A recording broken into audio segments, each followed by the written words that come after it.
terjatuh, mainannya diambil, atau ditinggal temannya saat bermain? Bagi orang dewasa mungkin terlihat sederhana, tetapi bagi anak usia dini itu adalah emosi yang nyata. Salah satu emosi yang sering muncul pada anak usia 3-4 tahun adalah emosi sedih. Bersama saya, Sanisa Agnifatul Hidayah, kita akan membahas emosi sedih. Emosi sedih adalah perasaan kecewa, terluka, atau tidak nyaman karena sesuatu yang tidak menyenangkan terjadi. Emosi sedih pada anak usia dini muncul karena mereka masih belajar memahami dan mengendalikan perasaannya sendiri. Anak bisa merasa sedih ketika terjatuh, mainannya diambil teman, berebut mainan, dimarahi, ditinggal orang tuanya, pergi, atau yang lain-lain.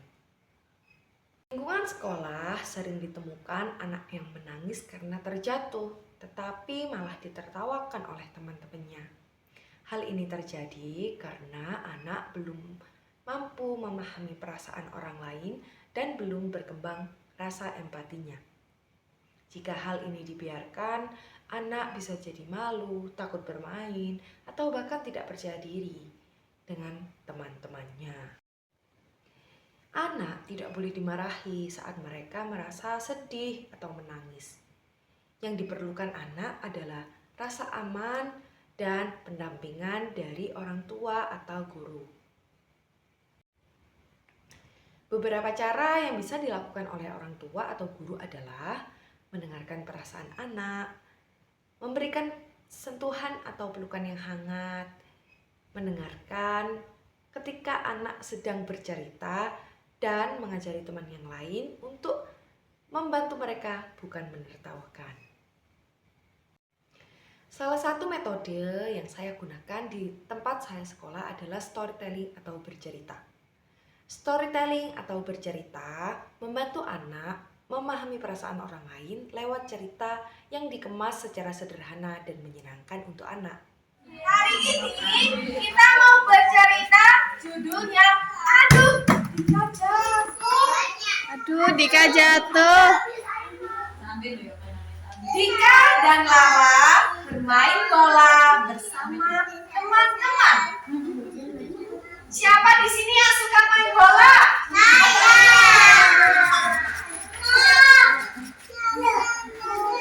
Kalau main bola, rasanya gimana?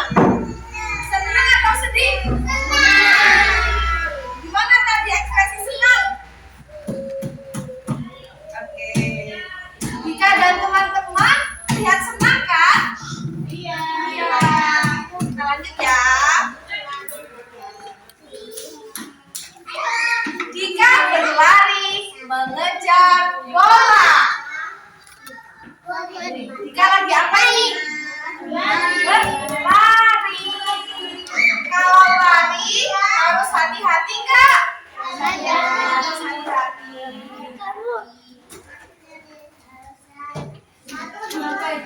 Kenapa ini kira-kira?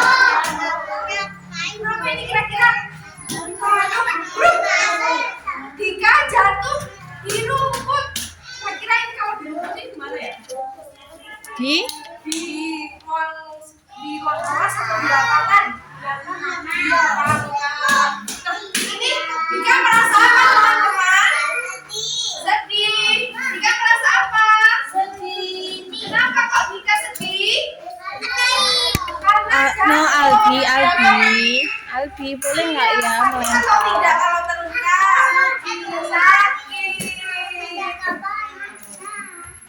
Nah, teman-temannya kaget.